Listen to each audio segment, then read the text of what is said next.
बोलिए श्री सत्यनारायण भगवान की जय। बोलिए लक्ष्मी नारायण भगवान की जय। हरि ओम। श्री सत्यनारायण व्रत कथायाम प्रथमो अध्यायः। सत्यनारायण व्रत कथा है क्या? इसको सत्यनारायण ही क्यों कहा जाता है? इसलिए सत्यनारायण की परिभाषा इस प्रकार है। सत्यव्रतम सत्यपरम त्रिसत्यम सत्यस्य योनिं निहितं च सत्ये सत्यस्य सत्यमृत सत्यनेत्रं सत्यात्मकं तं शरणं प्रपन्ना। हे प्रभु, आप सत्य संकल्प हैं, आप ही सत्य हैं। आप सत्य की प्राप्ति का श्रेष्ठ साधन हैं। सृष्टि के पूर्व, प्रलय के पश्चात और संसार की स्थिति के समय इन असत्य अवस्थाओं में भी आप सत्य हैं। पृथ्वी, जल, तेज, वायु और आकाश, इन 5 दृश्यमान सत्यों के आप ही कारण और अंतर्यामी रूप में विराजमान हैं। इस प्रकार दृश्यमान जगत में परमार्थ स्वरूप हैं। आप ही मधुर वाणी और समदर्शन के प्रवर्तक हैं। भगवान सत्य स्वरूप तो आप ही हैं। आप की शरण में आए हुए सभी प्राणियों का कल्याण होता है। शुद्ध सच्चिदानंद परमात्मा से सत्यनारायण व्रत कथा, सत्य व्रत की यह ऋषि मुनियों ने व्याख्या किया है। हरि ओम। सशंख चक्रम सकरीट कुंडलम सपीत वस्त्र सरुषेरहेक्षणम सहार वक्षः अस्थल कौस्तुभ श्रियं नमामि विष्णुं शिरसा चतुर्भुजं शांताकारं भुजगशयनं पद्मनाभं सुरेशं विश्वाधारं गगनसदस्यं मेघवर्णं शुभांगं लक्ष्मीकान्तं कमलनयनं योगिभिर्ध्यानगम्यं वन्दे विष्णुभवभयहरं सर्वलोकैकनाथम्। ओम श्री सत्यनारायणाय नमः। इस प्रकार सत्यनारायण व्रत कथा के पहले हम सब आप उनकी पूजा अर्चना प्रार्थना करते हैं। गंध, अक्षत, पुष्प, पुष्पमाला, धूप, दीप, नैवेद्य तथा दक्षिणा आदि उपचारों से पुस्तक में भी भगवती सरस्वती की पूजा करते हैं और सत्यनारायण व्रत कथा का श्रवण करते हैं प्रेम पूर्वक। ओम श्री गणेशाय नमः। हरि ओम। श्री सत्यनारायण व्रत कथायां प्रथमो अध्यायः। ऋग्व्यास उवाच। एकदा नैमिषारण्ये ऋषयः शौनकादयः पाप्रक्षुर्मुनयः सर्वे सूतं पौराणिकं खलु व्रतेन तपसा किं वा प्राप्यते वाञ्छितं फलं तत्सर्वं श्रोतुमिच्छामः कथयस्व महामुने। एक बार नैमिषारण्य तीर्थ में 88,000 ऋषि पुराण शास्त्र के ज्ञाता श्री सूत जी महाराज से पूछते हैं कि हे महामुने, आप इस व्रत तथा तपस्या से मनोवांछित फल प्राप्त कैसे होता है, उसे हम सब सुनना चाहते हैं। आप हम सबको प्रेम पूर्वक सुनाइए। तो सूत उवाच। नारदेनैव सम्पृष्टो भगवान् कमलापतिः सुरर्षै यथैवातक्षुणध्वं समाहितः। एकदा नारदो योगी परानुग्रहकाङ्क्षया पर्यटन विविधान् लोकान् मृत्युलोकमुपागतः। ततो दृष्ट्वा जनान् सर्वान् नानाक्लेश समन्वितान् नानायोनिसमुत्पन्नान् क्लेशमानान् सकर्मभिः केनोपायेन चैतेषां दुःखनाशो भवेत् ध्रुवम् इति संचिन्त मनसा विष्णुलोकं गतस्तदा।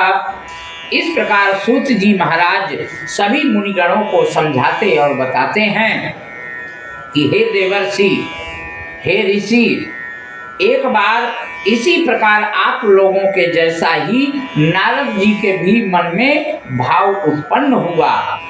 तो नारद जी के द्वारा भी पूछे जाने पर भगवान कमलापति ने उनसे जैसा कहा था उसे कह रहा हूँ, आप लोग प्रेम पूर्वक सुने। एक समय योगी नारद जी लोगों के कल्याण की कामना से विविध लोकों में भ्रमण करते हुए मृत्युलोक में पधारते हैं।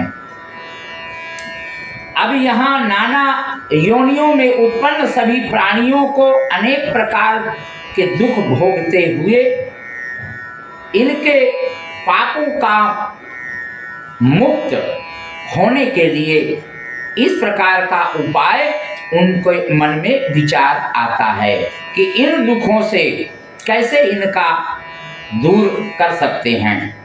ऐसा मन में विचार करके और नारद ऋषि विष्णु लोक में पहुंचते हैं। अब भगवान नारायण के समक्ष सामने खड़े हो जाते हैं।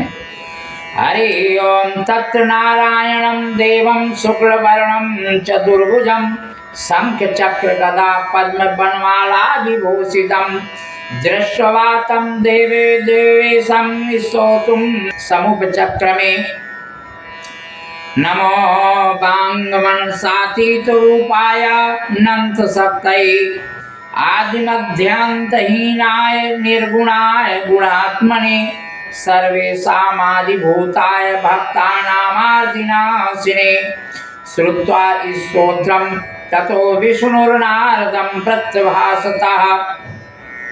इस प्रकार नारद जी जब भगवान के समक्ष खड़े दिखाई दे रहे हैं, वहां पर 4 भुजाओं वाले और शंख चक्र गदा पद्म और बनमाला से विभूषित शुक्ल वर्ण भगवान नारायण का दर्शन कर रहे हैं।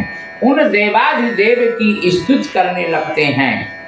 अपने वाणी से मन से स्वरूप वाले अनंत शक्ति संपन्न आदि मध्य और अंत से रहित निर्गुण और सकल कल्याणमय गुण गणों से संपन्न स्थावर जगमात्मक निखिल सृष्टि प्रपंच के कारण भूत और भक्तों की पीड़ा नष्ट करने वाले परमात्मन आपको नमस्कार है। स्तुति सुनने के अनंतर भगवान विष्णु ने नारद जी से कह रहे हैं। श्री भगवान उवाच किमर्थम आगतो वसि त्वं किं ते मनसि वर्तते कथयस्व महाभाग तत्सर्वं कथयामि ते। हे महापुरुष, हे ऋषि, आप यहाँ किस प्रयोजन से आए हैं? आपके मन में क्या है? कहिए, वह मैं सब आपका सुनकर और आपका उत्तर दूंगा। नारद उवाच मृत्युलोके जनाः सर्वे नाना क्लेश समन्विताः नाना योनि समुत्पन्नाः पंचते पाप कर्मभिः तत्कथं समयेन्नाथ लघुपायेन तद्वद श्रोतुमिच्छामि तत्सर्वं कृपास्ति यदि ते मयि।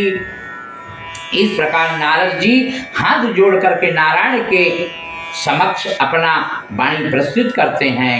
क्या बोलते हैं कि हे प्रभु, हे नारायण, मैं जब भी मृत्यु लोक में जाता हूँ वहाँ के प्राणियों को बहुत कष्ट भोगते हुए देखता हूँ। हे नाथ, इस प्रकार इनके कष्टों को मुझसे देखा नहीं जाता है। अब इनके कष्टों का निवारण हो सके ऐसा अगर कोई छोटा सा उपाय है तो कृपा करके और मुझसे आप कहिए। श्री भगवान उवाच साधु पृष्ठं तया वत्सलोकानुग्रह कांक्षया यत्कृत्वा मुच्यते मोहात् तत्क्षणं सुवदामि ते। व्रतमस्ते महत् पुण्यं स्वर्गे मृत्युं च दुर्लभम् तब स्नेहान् मया वत्स प्रकाशा क्रियते अधुना। सत्यनारायणस्यैव व्रतं सम्यक् विधानतः कृत्वा सद्यः सुखं भोक्त्वा परत्र मोक्षमाप्नुयात्। तक्षक्त्वा भगवद्वाक्यम नारदो मुनिर्ब्रवीत। इस प्रकार भगवान नारद जी से कहते हैं कि हे वत्स, संसार के ऊपर अनुग्रह करने की इच्छा से आपने बहुत अच्छी बात कही है। इस प्रकार जिस व्रत को करने से मोह मुक्त हो जाता है प्राणी, वह मैं आपको बता रहा हूँ। स्वर्ग और मृत्युलोक में दुर्लभ एक महान पुण्य प्रद व्रत का कथा मैं आपको बता रहा हूँ। आपके स्नेह के कारण इस समय मैं उसे कह रहा हूँ। अच्छी प्रकार विधि विधान से आप भगवान नारायण का व्रत करके मनुष्य शीघ्र ही सुख प्राप्त कर लेता है और परलोक में मोक्ष प्राप्त करता है। भगवान की ऐसी वाणी सुनकर नारद मुनि कहने लगते हैं, हरि ओम। नारद उवाच किं फलं किं विधानं च कृत्यं कैनेव तद्व्रतं तत्सर्वं विस्तराद ब्रो कदा कार्यं व्रतं प्रभो। हे प्रभु, इस व्रत को करने का फल क्या है, इसका विधान क्या है, इस व्रत को किसने किया और कब इसे करना चाहिए, यह सब विस्तार पूर्वक मुझसे कहिए प्रभु। फिर भगवान कह रहे हैं, हरि ओम। श्री भगवान उवाच दुख शोकादि शमनम धन धान्य प्रवर्धनम सौभाग्य संततिकरम सर्वत्र विजय प्रदम।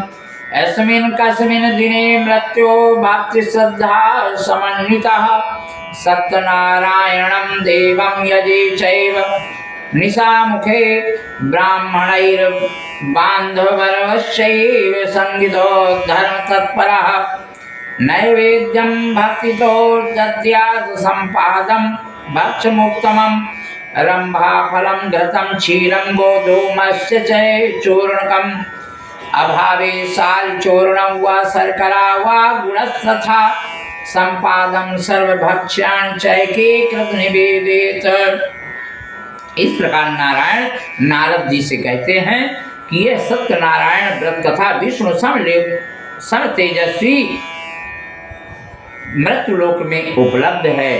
दुख शोक आदि का शमन करने वाला, धन धान्य की वृद्धि करने वाला, सौभाग्य और संतान देने वाला, सर्वत्र विजय प्रदान करने वाला, जिस किसी भी दिन भक्ति और श्रद्धा से समन्वित होकर के मनुष्य ब्राह्मणों और बंधु बांधवों के सहित धर्म में तत्पर होकर सायं काल भगवान सत्यनारायण की पूजा अर्चना और व्रत कथा करता है, नैवेद्य के रूप में उत्तम कोटि के भोजनीय पदार्थ को सवाया मात्र में भक्ति पूर्वक अर्पित करना चाहिए। केले का फल, घी, दूध, गेहूं का चूर्ण अथवा गेहूं के चूर्ण के अभाव में साठी चावल का चूर्ण, शक्कर या गुड़ तथा सब भक्ष्य सामग्री सवाया मात्रा में एकत्र कर भगवान का भोग लगाना चाहिए, अर्पण करना चाहिए। हरि ओम। विप्राय दक्षिणां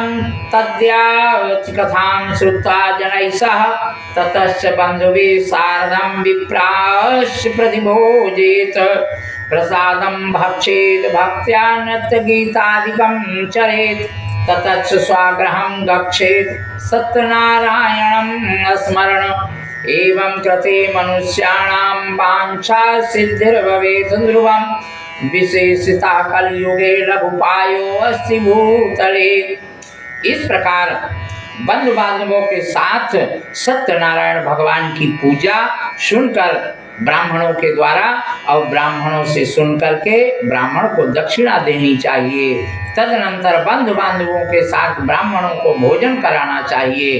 भक्ति पूर्वक प्रसाद ग्रहण करके नृत्य गीतादि का आयोजन करना चाहिए। तदनंतर भगवान नारायण का स्मरण करते हुए अपने अपने घर में जाना चाहिए। ऐसा करने से मनुष्य की अभिलाषा अवश्य पूरी होती है, उसकी हर मनोकामना पूर्ण होती है। विशेष रूप से कलयुग में पृथ्वी लोक में यह सबसे छोटा सा उपाय बताते हैं नारायण नारद जी को। हरे ओम। श्री स्कंद पुराणे रेवा खंडे श्री सत्यनारायण व्रत कथायाम प्रथमो अध्याय।